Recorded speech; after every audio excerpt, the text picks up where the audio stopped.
Names of the two men who died after an acid leak at a chemical plant in LaPorte. Dustin Day and Sean Kuhlman were employees at LyondellBasell. 30 others were treated at the hospital. Now some workers are suing the company. Anieli Ruiz joins us downtown, and one of those lawsuits claims the company was aware there was a leak. Anieli?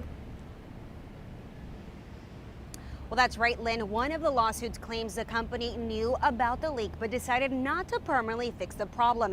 Instead, they say the company decided to do a temporary fix and hired contractors. Now, we do know that 11 people have filed a lawsuit against the company, and they're being represented by two different groups of attorneys.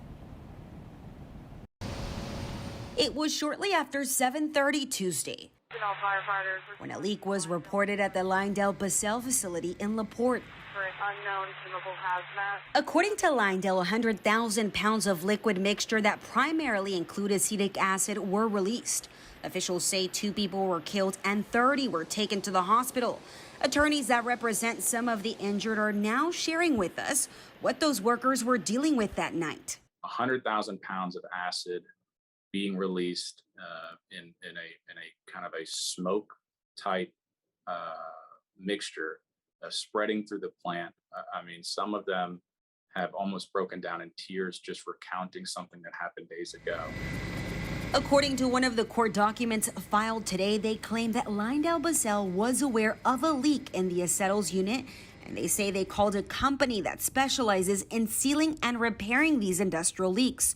The lawsuit says the company recommended that LyondellBasell have the leak repaired, and they say Lyondell chose not to have the company repair the leak at the time. Instead, they called other contractors.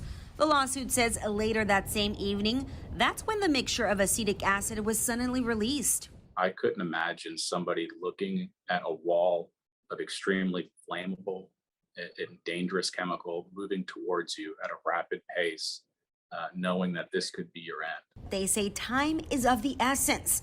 They want to make sure they start their own independent investigation. Have our experts go out there and do our own due diligence while evidence is still present, and we can take legal steps to preserve that evidence.